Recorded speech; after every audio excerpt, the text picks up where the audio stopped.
मैं perfect world के latest episode को लेकर आ गया हूं, तो प्लीज आप लोग वीडियो को लाइक कर दीजिए। एपिसोड की शुरुआत होती है और हम एक एल्डर को देखते हैं जो कि कहता है मैं इस समझौते के सख्त खिलाफ हूं।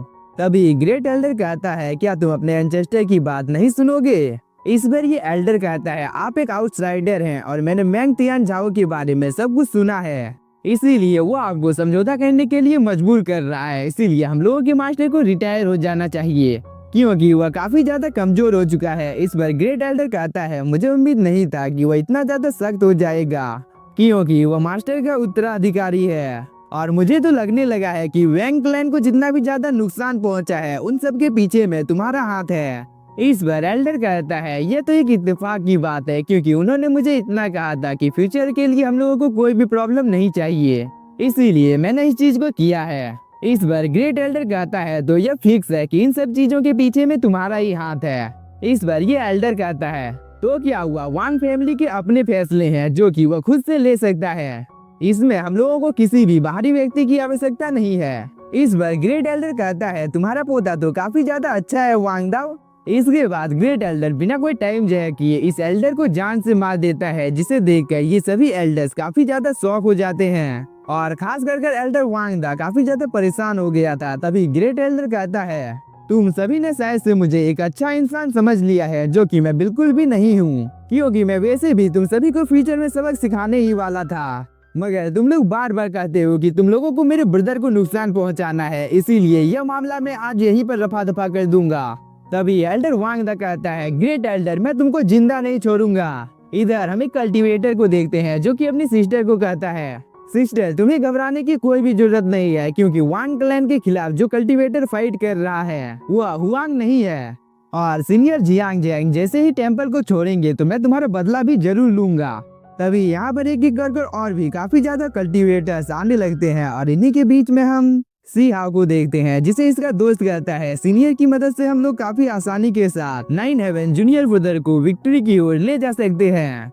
तभी ये छोटा सा बीस्ट कहता है तुम बकवास करना बंद करो। इसके बाद ये दोनों एक दूसरे के साथ फाइट करना शुरू कर देते हैं, जिसे देखकर ये छोटी लड़की काफी ज्यादा हंसने लगती है। तभी सी हाउ पास्ट की बातों को याद करने लगता है जहाँ पर ग्रेट एल्डर ने कहा था वांग चैंगसेंग हमेशा से ही काफी ज्यादा सख्त रहा है, इसीलिए इस बार वह समझौता करने वालों में से नहीं है, इसीलिए वह इस बार अकेले में रहने के लिए गया है। तभी हेवनली फील्ड एकेडमी में कोई अटैक कर देता है, जिसे देखकर ये एल्डर कहता है किसकी इतनी ज्यादा हिम्मत होगी जिसने हम लोगों की एकेडमी के ऊपर अटैक किया है। तभी एक कल्टीवेटर इन लोगों के सामने आकर गिरता है और वो कहता है ब्लैक टाइगर ने हम लोगों के ऊपर हमला कर दिया है। इस बात को सुनकर सी हाउ के दोस्त आपस में बात करने लगते हैं क्या ये लियान सियान टाइगर हो सकता है। तभी ये कल्टीवेटर कहता है ब्लैक टाइगर ने हम लोगों की लाइफ एनर्जी से एक रास्ते को बनाया है जिसे होली पॉइजन कहा जाता है, इसीलिए वो आसानी के साथ मरने वालों में से नहीं है। यह कहने के बाद इस कल्टीवेटर की मौत हो जाती है। तभी ये दूसरा एल्डर कहता है ग्रेट टियान क्वीन काफी ज्यादा पावरफुल है, इसीलिए ये आखिरकार कैसे टूट सकता है। अगर ये टूट गया है तो ब्रोंज युग के जितने भी ज्यादा प्राचीन मठ हैं उन सभी को डिस्ट्रॉय किया जा सकता है। इसीलिए ग्रेट एल्डर कहता है जितने भी ज्यादा क्लैन है उन सभी को जितनी जल्दी हो सके इकट्ठा होना होगा। यह कहने के बाद वह इस हॉर्न को बजाता है जिसकी वजह से जितनी भी ज्यादा पावरफुल मेजर फैमिलीज होती है वो सभी इस कॉन्टिनेंट में आकर इकट्ठा हो जाती है। इसके बाद ग्रेट एल्डर कुछ देर तक बात करता है। तभी सी हाउ ग्रेट एल्डर के पास आकर कहता है ग्रेट एल्डर हम लोगों के पास आराम करने का टाइम नहीं है, इसीलिए जितनी जल्दी हो सके हम लोगों को अब निकलना चाहिए। तभी एक एल्डर आता है और वो कहता है तुम लोग इस जगह पर आराम करो, हम लोग इस मामले को संभाल लेंगे। इस बार ग्रेट एल्डर कहता है क्या तुम्हें इस जगह पर लगता है कि हम लोगों की बुरी हड्डियों में दम नहीं है, क्योंकि एंसेस्टर आप सभी ने पहले ही हम सभी को प्रोटेक्ट किया है, इसीलिए अब हम लोगों की बारी है आप सभी को प्रोटेक्ट करने की।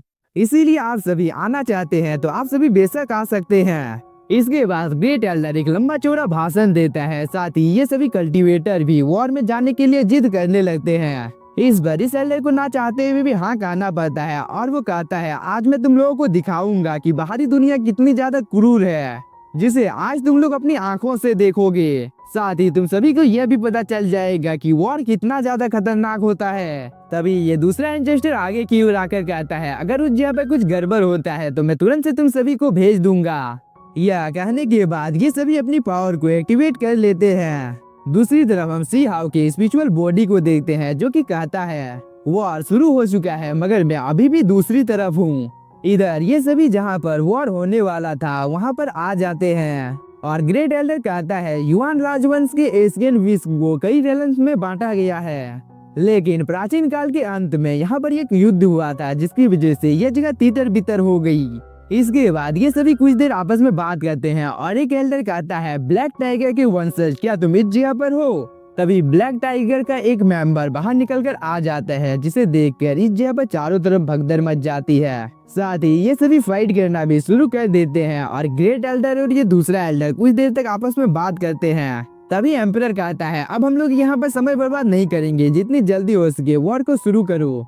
तभी ग्रेट एल्डर कहता है हम सभी ने प्रोटेक्टिव बैरियर बना लिया है और मैं तुम में से किसी को भी जिंदा छोड़ने वाला नहीं हूँ, क्योंकि मैं एक एक को चुन चुन के जान से मार डालूंगा। तभी एक डीमन ग्रेट एल्डर को पकड़ लेता है जिसे देखकर सी हाउ काफी ज्यादा परेशान हो जाता है, लेकिन ग्रेट एल्डर ने टाइम रहते ही अपनी पावर को एक्टिवेट कर लिया है और वो कहता है ब्लैक ड्रैगन तुम मुझे चोट पहुंचा कर दिखाओ। साथ ही ग्रेट एल्डर एक हेवनली स्क्रोल को भी समन कर लेता है। इसके बाद ग्रेट एम्परर और ब्लैक टाइगर कुछ देर तक इमोर्टलिटी के बारे में बात करते हैं। साथ ही ग्रेट एम्परर सभी को यहाँ पर कहता है तुम में से किसी को भी चिंता करने की कोई भी जरूरत नहीं है, क्योंकि मैं अभी तक चोंगसांग को नहीं भूला हूँ और तुम सभी अलग हो क्योंकि तुम सभी इस दुनिया से जुड़े हुए हो। अब कुछ ही देर में माहौल बदलने वाला है और एक न एक दिन तुम लोगों को इमोर्टल रेलम से बाहर निकलना होगा और तुम सभी को देश के खून का बदला लेना होगा। यह कहने के बाद ग्रेट एल्डर ब्लैक टाइगर्स के साथ फाइट करने लगता है।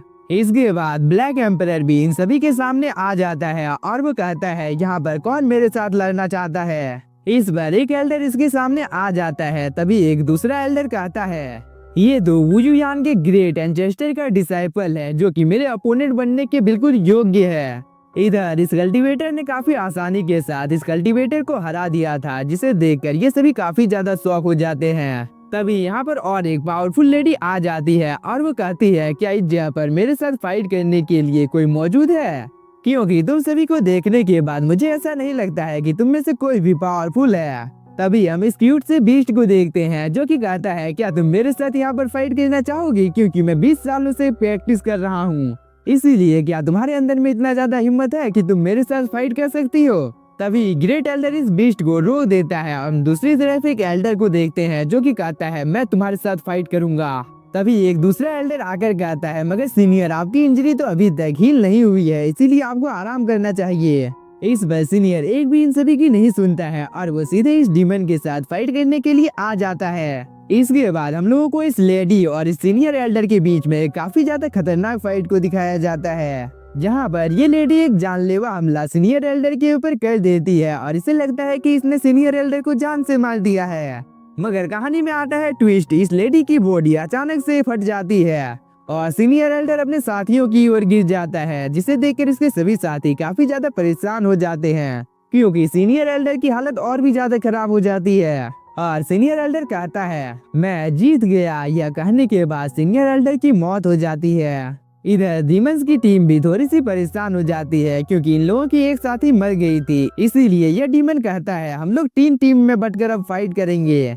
इसके बाद 3 काफी ज्यादा पावरफुल डीमंस आ जाते हैं और ये एल्डर इन सभी के साथ फाइट करने लगता है। तभी ये लेडी कहती है ये वॉर गॉड द्वारा बनाया गया पैलेस है जिसे कई सारे कल्टीवेटर यूज करते हैं। दूसरी तरफ इस डीमन ने काफी ज्यादा बेरहमी से इस एल्डर को मार दिया है। इसके बाद एक एक कर बाकी के कल्टीवेटर्स भी इन सभी डीमंस के साथ फाइट करने के लिए जाते हैं, पर इनमें से कोई भी लौटकर वापस नहीं आता है। साथ ही यह डीमन कहता है मैं पिछले 25 सालों से कल्टीवेशन कर रहा हूँ, इसीलिए जो मरना चाहता है वो मेरे से फाइट करने के लिए आ सकता है। इस बात को सुनकर काफी ज्यादा कल्टीवेटर इसके साथ फाइट करने के लिए आ जाते हैं, जिसे देखकर ये कल्टीवेटर कहता है तुम लोगों की खुशबू तो काफी ज्यादा अच्छी है और तुम सभी काफी ज्यादा पावरफुल भी हो, मगर ये काफी ज्यादा अफसोस की बात है कि तुम सभी मिलकर भी मुझे हरा नहीं पाओगे।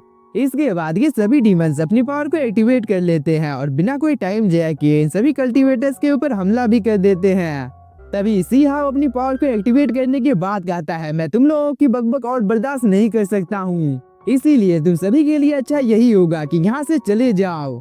यह कहने के बाद सी हाउ अपनी एनर्जी को रिलीज करता है, लेकिन इसी के साथ हम लोगों का ये एपिसोड हो जाता है खत्म। तो अगर आप लोग चैनल पर नए हैं तो चैनल को सब्सक्राइब कीजिए। और मैंने परफेक्ट पेल के इस एपिसोड को काफी ज्यादा शॉर्ट में एक्सप्लेन किया है, इसीलिए अगर आप लोग अच्छा सपोर्ट दिखाते हैं तो अगली बार से मैं काफी ज्यादा लॉन्ग वीडियो एक्सप्लेन करूंगा। तब तक के लिए bye bye, tata, see you. मिलते हैं नेक्स्ट एपिसोड में। Thank you for watching.